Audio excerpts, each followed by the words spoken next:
Friendship is one of the ways God connects with us. It's one of the ways God reveals to us who he is, what he's like, but it's also friendship. God uses friendship to get us through some of the most difficult seasons of life.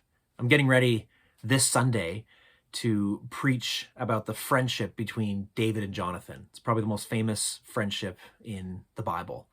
And they had a really deep, rich, profound friendship. And by the world standards, it didn't make any sense at all. So if you're familiar at all with the story of David, he was anointed to be the next king of Israel while there was a king already in place. And David, when he was anointed to be king, it was done in secret because Samuel, the prophet at the time, was afraid to do it publicly because he knew that if Saul caught wind of it, he'd probably kill Samuel and it would just be a disaster. So he does it in secret. So David is anointed to be the next king.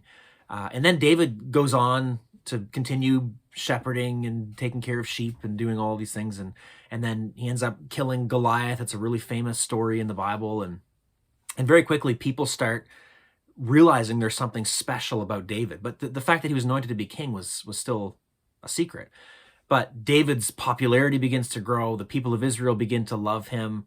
And Saul, the king that's in place at that time, he starts off loving David. But once he realizes that everybody else loves David, he grows really jealous and angry and suspicious of David. But Saul's son Jonathan takes a liking to David.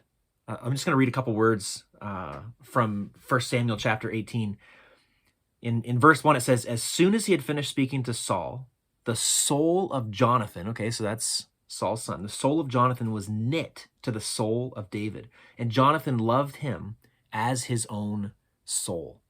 So Jonathan's love for David, it's deep. And what's really interesting about this friendship is that Jonathan was the next rightful heir to the throne. So he was the one that had much to lose if David was to come into power and be the next king. Jonathan was the next rightful heir to the throne, but Jonathan had this deep love for David.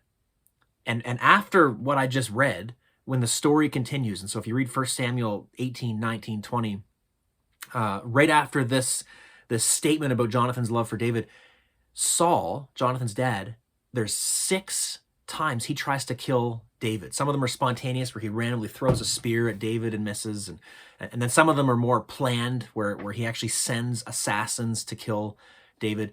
But Jonathan is instrumental in saving David's life.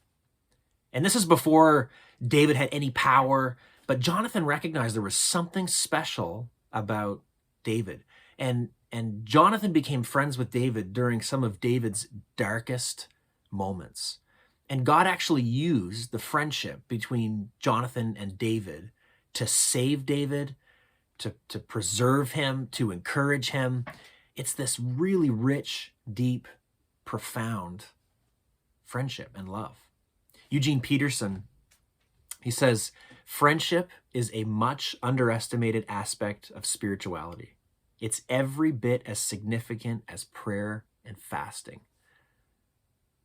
What a profound statement. And it's something that I think I've always believed and known in my heart, but I've never put words to it or articulated it. But God actually uses friendship to develop us spiritually, but to meet us in some of our darkest moments. And as I've been studying this story, I can't wait to preach on Sunday, but as I've been studying it, I've had this sense that when we hear about the friendship between David and Jonathan, there's going to be this desire in most of us that hear this story, that reflect on it, to go, I wish I had a friend like that, or I wish I had more friends like that.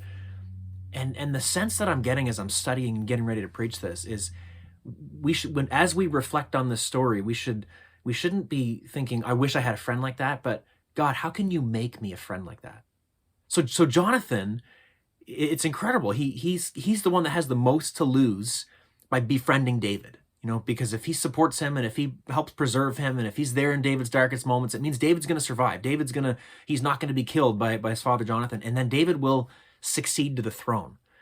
And Jonathan knew that. there's the part of the story, if you read this section of scripture, Jonathan actually takes his robe, he takes his sword, he takes some of the things that would have represented his royal position, he gives them to David.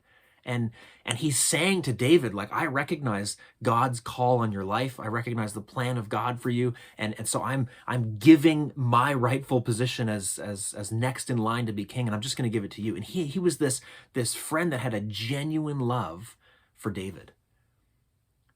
And what if God developed in us the ability to be that kind of friend, a friend like Jonathan, who wasn't self-interested, but actually just had a genuine love for other people? There's a picture of Jesus in this story too, because there's another who was in line for king, but came and gave up his position for our sake, and it's Jesus Christ. Jonathan points to Jesus. So what we see Jonathan doing for David, Jesus essentially does for us. He comes and he loves us when we didn't deserve it. He loves us in our darkest moment. He's our friend when we're at our lowest low. And if we receive that friendship, it changes and transforms everything. So I encourage you to reflect on this story. I'm pretty excited to preach it this coming Sunday, but if you want to do some study on spiritual friendship, read 1 Samuel 18, 19, and 20, and ask God to help you to become a friend like Jonathan, who just loves with no strings attached, and a genuine love that isn't self-focused, but is focused on the other.